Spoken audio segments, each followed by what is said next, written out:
You are Konami, and you are trying to set up a game that both pleases your current audience and, more importantly, generates insane profits. And you determine that the best way to do the former is by developing an online simulator for Yu-Gi-Oh! Named Master Duel, and the latter is best tackled by using the business model of a gacha game. Imagine spending $200 and not even getting something that you like. Cracking open the dictionary, gacha systems are set up so that no matter how much money players want to directly invest in a specific card, deck, etc., you cannot directly buy it. You have to engage within a lottery-based system that adds excitement and additional length and depth to the game as a result. These business models are, although ethically and legally questionable at times, without a doubt one of the most profitable business models out there. Genshin Impact reportedly grossed $874 million in March of 2021, and similar games have hit the billions in gross revenue. So, here are 10 ways you can exploit your player base to create the most predatory and aggressive marketing ploy since Duel Links.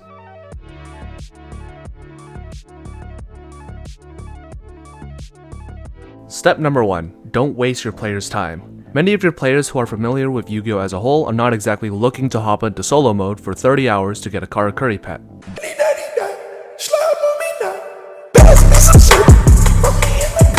As soon as players finish the basic tutorial, prime the game to immediately thrust them into the main menu, where the shop is immediately visible and available. As a little bonus, deliberately give your players a shit-free structure deck to get whipped on in solo missions and ranked, so that they will feel more compelled to spend gems and money on something more competitively viable. Step number 2. Turn free-to-play into pay-to-play. A game being free-to-play / budget-friendly is great for marketing, but not great for sales. This is where we can lock progress and options behind paywalls. Be sure to give players just enough gems to be able to build at least one deck as blinged out as possible, and to expose them to as many different builds as possible. Have them face dozens of different decks a day on the ranked ladder, and expose them to a multitude of strategies, and chances are, a couple of heads will turn and start building those decks. At first, the players wanting to craft these decks will start by disenchanting URs they don't need, then using gems they may have saved up, which will go in a flash of course, and then finally, once we break their psyche, get them to swipe that credit card. Step number 3. Promo deals. Any gacha game, not just Master Duel, has a new player or launch bonus, double XP weekends, half price currencies, whatever. Use these systems and deals to further incentivize players who may be on the fence about dropping a paycheck on some gems. Once you have that first payment and their card is in the system, any hesitancy they may have had before now becomes frictionless. It's like Batman says, once you go down that route, you won't stop. And they won't stop. Step number 4. Battle passes and daily rewards. The implementation of a battle pass is key at player retention. Battle passes encourage daily play because of their sheer length and volume of rewards. The goal of these daily rewards and slower progression rates is to make the game a part of their daily routine. And once something becomes a part of their daily routine, something that they'll do for days, and weeks and months and hours on end, they become more and more likely to spend on the game as more and more time goes on. Step number 5. Social media. People do not post them losing money on gacha games. This isn't r/Wall Street bets where people are posting lost porn on the daily. Nobody's gonna post a video about how I lost money opening a case of Lightning Overdrive. They're gonna post about their massive, insane pulls.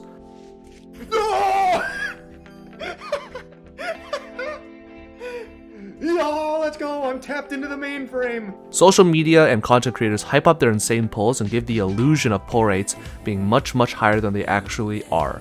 In an article written by Torulf Genstrom, CEO of the now defunct Finnish developer Tribeflame, he directly quotes, "In your game, you would want the social norm to be that people pay for your in-app purchases. Under no circumstances should you tell your players that the majority of them do not pay." How can we enable this illusion? Give player bonus deals.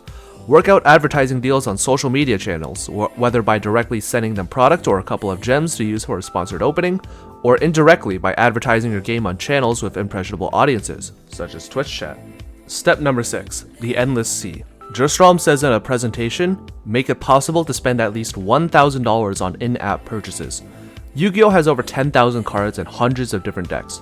If players want to fully build and realize, say, a dozen decks that are all medium rarity, nothing crazy like invoked mech knights with storms and droplets, just the bare basics for a main and extra deck that is going to be realistically at the minimum, if they pull and craft perfectly and optimally, about $500. There should be ideally no end in sight for the amount of things that players can buy in the game. Make getting specific cards difficult, convoluted, and require increased resource spending through pull rates and having to craft specific cards for specific secret packs.